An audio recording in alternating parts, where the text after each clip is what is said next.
Once upon a time, in a faraway land, there lived a man so exceptional that the divine hosts of heaven and hell were forced to take note. A man dangerous enough to bring Satan to his knees, but selfless enough to make God himself raise an eyebrow. How did this come to pass? Well, it all began at a very special birthday party for a very special young lady. Surprise! What is all this? It's your birthday, Kinsey. So? You've never been to a birthday party? No. Oh, like not even growing up? I went to the School of the Americas since kindergarten. We didn't really do birthday parties. But you celebrated Christmas? I don't have to explain myself to you. Oh, Kinsey, this is going to be so much fun. Xinjai made a cake, Jane Austen is here, we'll play some games. What sort of games?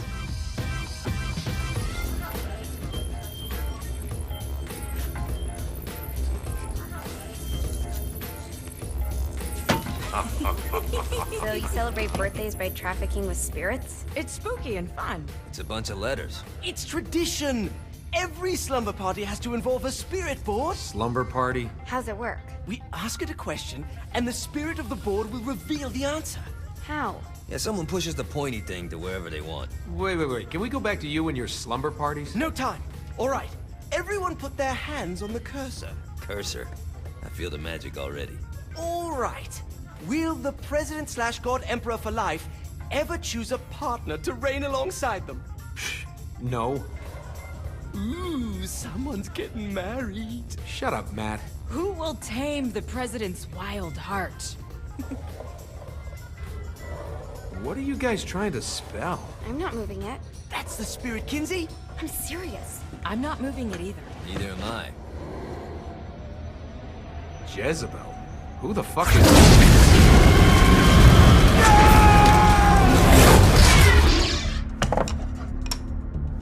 Is that not normal? Where'd you get the board? I was going through Signac's artifact collection and found it there. Who did it belong to? Alistair Crowley? Christ. Guys? I think it's laughing at us. Fuck this. I think you're a smart enough piece of wood to see where this is going. Now, you ready to cooperate? That's more like it. You think we can trust it? It's not like we got a lot of options. So what's the plan? We mount up and go in after the boss? No, I do. No sense in what's left of humanity walking right into a death trap. Someone's gotta live to tell the story. That's a stupid plan, Johnny. I'm leaving you in charge. Hell of a plan, Johnny. Are you serious? I'm coming too. Are you kidding me? How do you plan to come back? I try not to sweat the details. You need someone with you that does. No. It's my birthday. Fine. Alright then. You know where my friend is? True to its word, the spirit board opened up another portal and sent Johnny and Kinsey screaming into hell.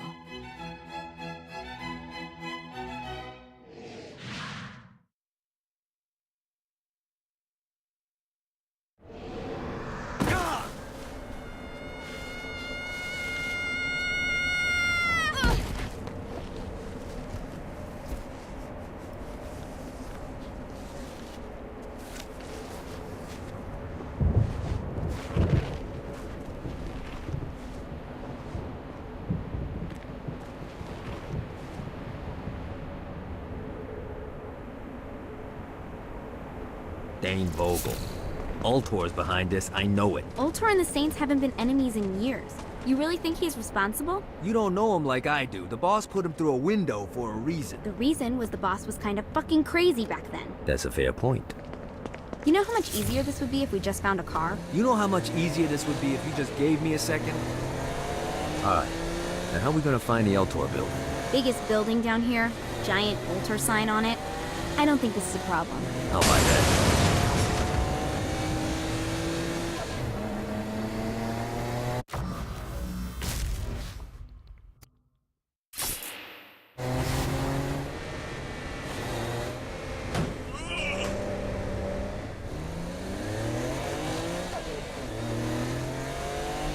Look at us. Kinsey Kensington and Johnny Gat driving together on a birthday adventure. Are you always this excited? Generally, I'm a misanthrope. I get it.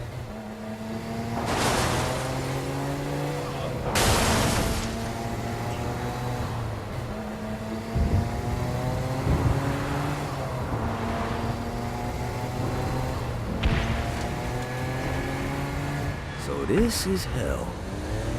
Not as bad as I thought. Kind of reminds me of Steelport. This reminds me of that one time I killed a lot of people.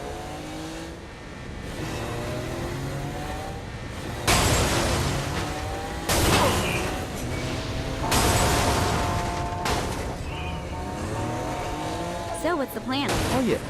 I'm gonna shoot him in the face unless he gives us the boss back. What if Dane doesn't have the boss? I'll probably still shoot him in the face.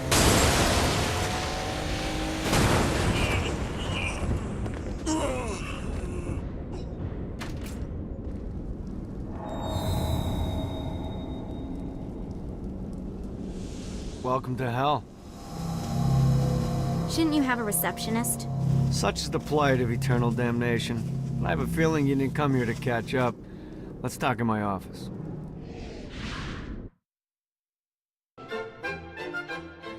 Not even death could stop the enterprising Vogel, who wasted no time in setting up an Ultor branch in the bowels of hell.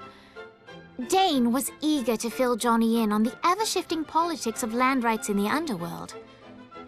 But real estate mattered little to Johnny, who only cared where his friend was. Where'd you put the president? I've been trying to explain that. I didn't take them. Bullshit. You expect me to believe you just happened to be the first thing we see in hell? Maybe it's just me, but your thank you sounds more like an accusation. That's probably because he plans to kill you. Okay. I get the trust issues. Can I show you something? The pieces all came together. The president had caused more chaos and destruction than any other in human history. It was only natural that Satan would want them to marry his daughter. They needed a plan, and Johnny had one. I'm gonna shoot the devil in the face. I think you might be skipping some details. No, I said in the face. I like the commitment, but you gotta find a way to get close enough to him in the first place. When's the wedding? I'll just show up And then you'll shoot him in the face. Sorry, but it's a little more complicated than that. These things are tied to the soul. You won't be able to enter without one. So how do we get one? You get his attention. I know some places that are of particular value to the father of the bride. You hit those, you'll get your shot. Wait, why would Satan give out an invitation for destroying his stuff? Oh, he won't, but it should piss him off enough to get him to attack Johnny personally. Either the devil kills Gat and Ultor gets the construction contracts to rebuild what was destroyed, or Johnny kills Satan and I'll have to pay less taxes. It's pretty win-win. That's why you're helping us? To make more money in hell? Hell's what you make of it, sweetie. Works for me. What you got? All right. Satan had entrusted the day-to-day running of hell to 5 archdukes, and Dane knew how to find them all. But beyond that, not everyone in hell was content to go along with Satan's status quo. There were others who shared Dane's ambition for power, and the Ultor mogul knew that the key to unseating Satan lay in gaining their aid. But before Johnny set out to wage war against the Prince of Darkness, Dane had one final gift, an artifact that he had spent fortunes on. Lucifer's cracked halo. This holy relic granted Johnny the majestic wings of the Morning Star. However, he still needed help in learning how to use them.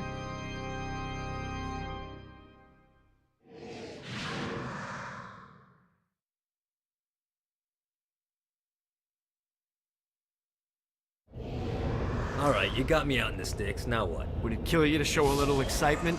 You're about to experience angelic flight, for Christ's sake. Dane. Great. Now you should have...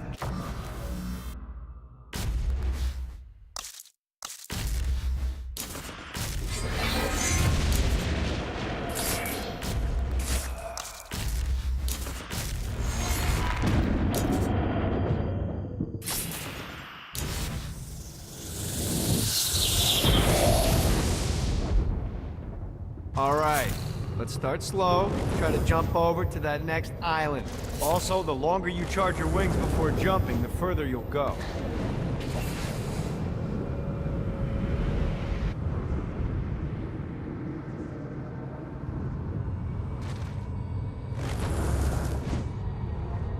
Hey, you didn't fuck it up. Good job. Now get up that cliff. Don't worry. Now it's time to fly. You heard of crawling before walking? Well, in this case, you need to jump before you can fly. Launch yourself in the air with a jump, and then hold your wings out to glide to that next island. You'll have to dive to reach the next island. Do that by pointing your head down. Don't worry. The rest of your body will follow.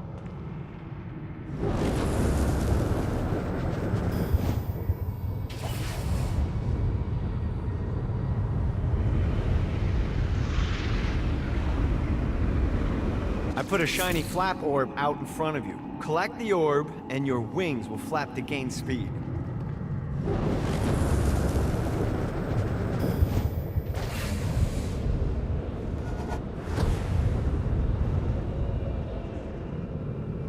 All right, now try flapping those wings on your own.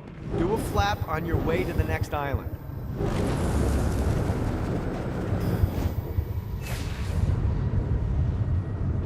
Yeah! The exact opposite of diving is climbing. Climbing will slow you down and eventually cause you to stall. And trust me, stalling sucks. You can flap while gliding to gain additional speed. So the faster you're going, the higher you can fly. Now try to reach the island up there. All right, time to take the training wheels off for the final lesson. Flying takes stamina. If you run out in midair, you are going to drop like a rock. A stupid, stamina-less rock. Let's get you back to the Ultor building. I want to run through all the stuff you can do to hurt Satan. Sure thing. See you soon. Here's the deal. If you want some FaceTime with Satan, you need to get his attention. Now, Satan hates being challenged, so anything you do to undermine his control is good. Fraud, mayhem, shooting demons in the face, anything. You can keep track of Satan's wrath with this handy meter. Get it high enough and you'll be having drinks with Big Red in no time. I've compiled a list of shit to do, so take a look and do whatever sounds fun. Oh, one more thing. We have some potential allies down here. Trust me, you want to impress them.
I hope there's not something ridiculous like 100 of these to find.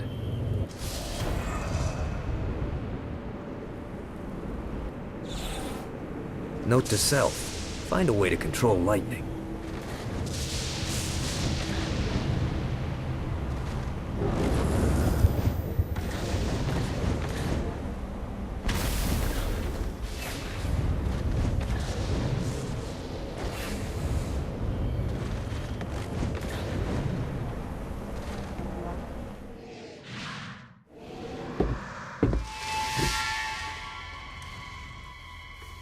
Abandoned ship! We've been boarded!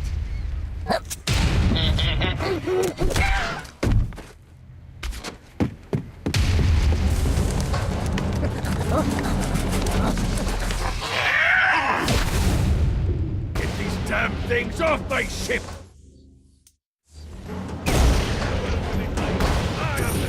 scourge of the seas.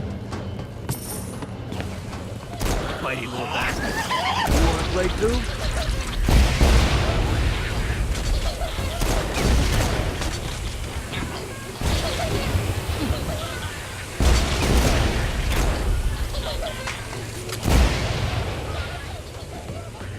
I am the scourge of the seven seas.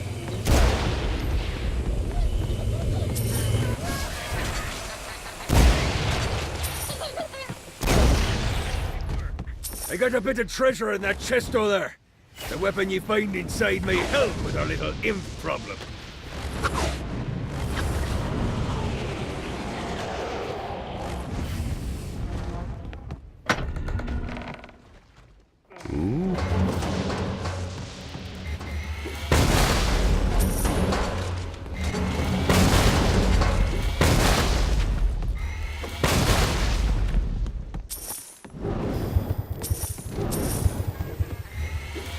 Much better, thanks.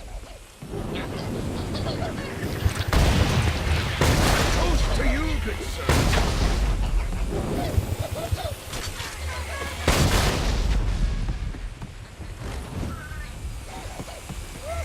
I summoned these imps to serve as my crew. I forgot what a handful they can be. Once aboard, they wouldn't listen to their captain. They ran amok in the bowels of the ship.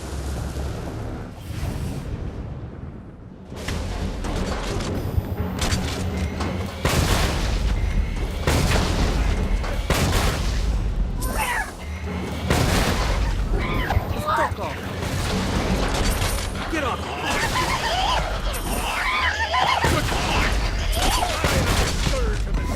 No, not another one of these. To you, good sir. Get off, you piece of shit. Do this all day. Hey, it's okay to drop the pirate voice. What pirate voice would that be? Wow.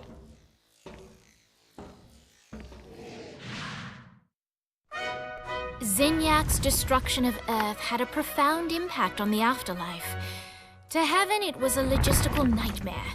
St. Peter's meticulous nature drove purgatory wait times to unbearable levels. Meanwhile, in hell, where souls in pain were used as currency, it created a new era of prosperity for the wickedly enterprising.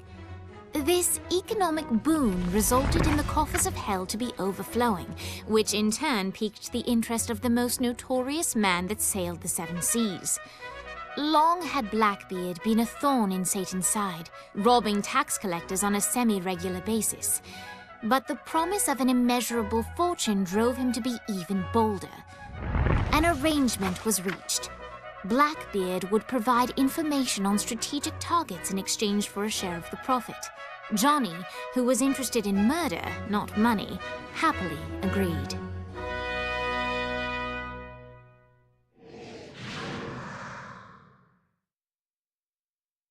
I grant ye the ability to summon my crew whenever they're needed.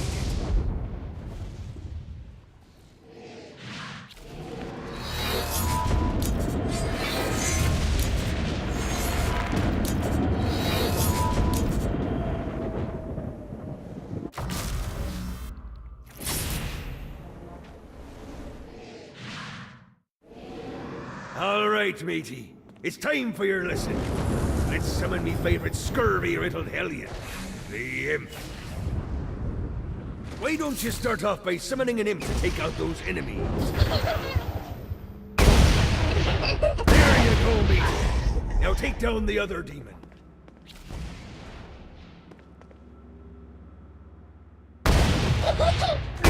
Ankle biters are vicious. Now let's practice your aim. Take down the demons on the islands.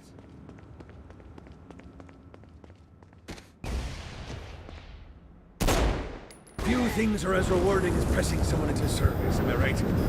Now get going. There's a whole wide world waiting to be plundered.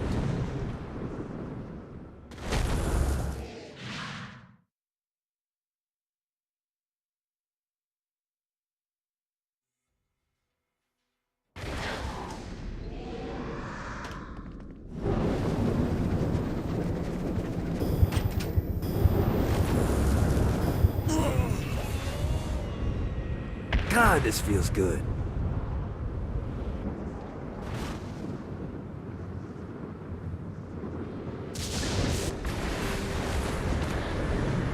I raided a Centerpol office and found information on where the President is being kept.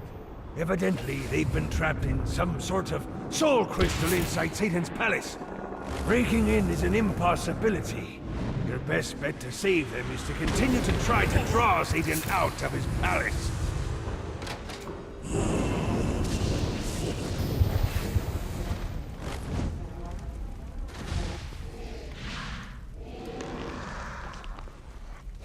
Lights up. William Shakespeare, humanity's greatest playwright, and hell's most diabolical purveyor of entertainment, looks on as a brave mortal on an Orphean quest enters. The bard's interest is piqued, and he looks to test his visitor's mettle.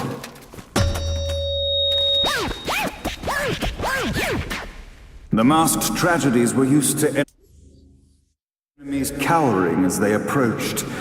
But soon they realized that they faced a foe with courage and nobility, traits uncommon in the fires of perdition.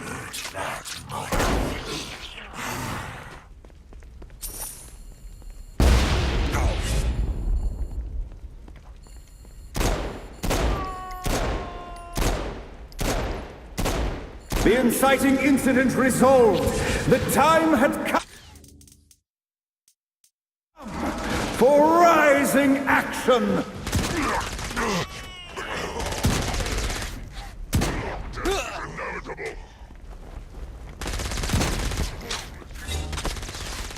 The battle raged on below, and as bullets and blood flew, the bard arched a curious eyebrow. Could this mortal be the exact thing that Shakespeare needed? Over, mortal. Arise. Now, Act 3!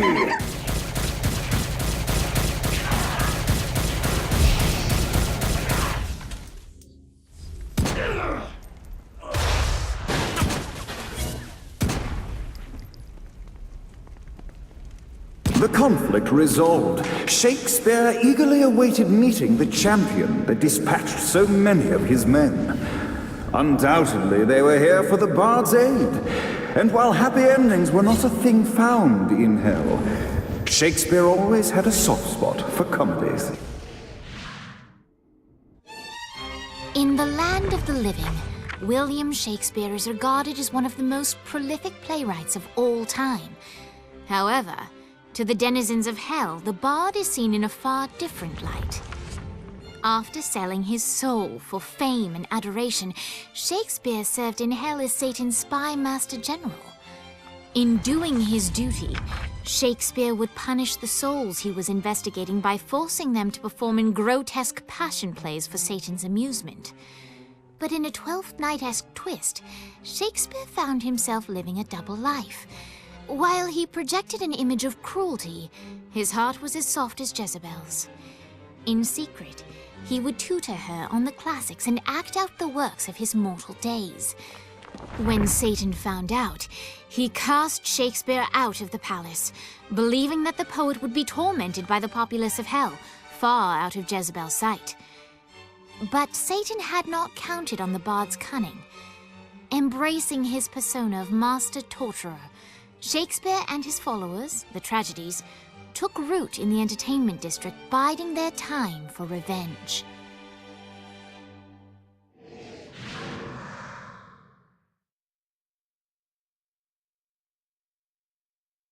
And so Shakespeare called forth the Deus Ex Machina to bestow our protagonist with the arcane power of Force Stomp.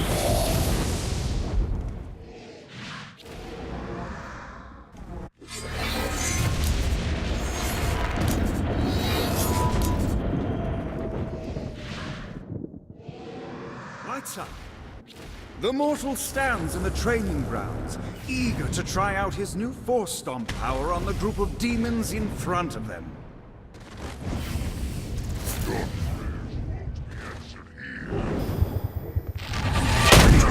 Scene 2.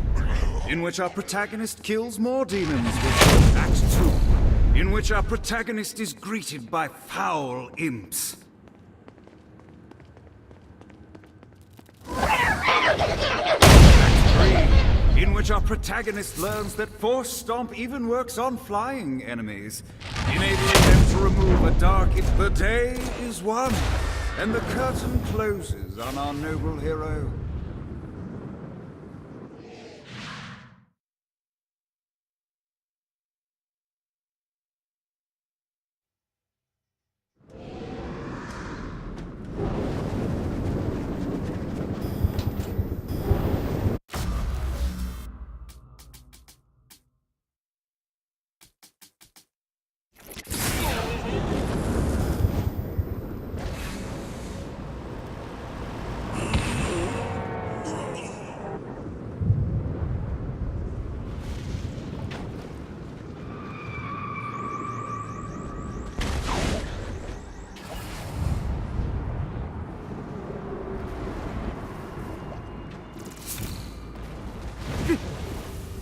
Got a touchdown.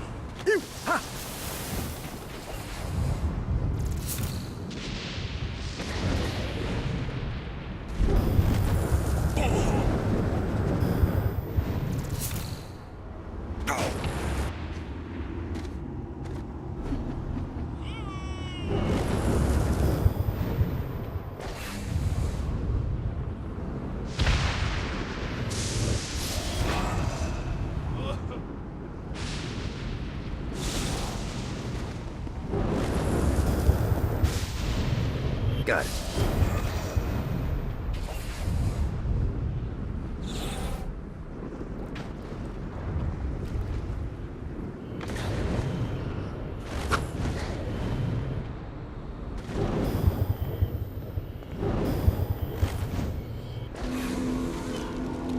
A Damned Souls Orientation Guide, Chapter 22.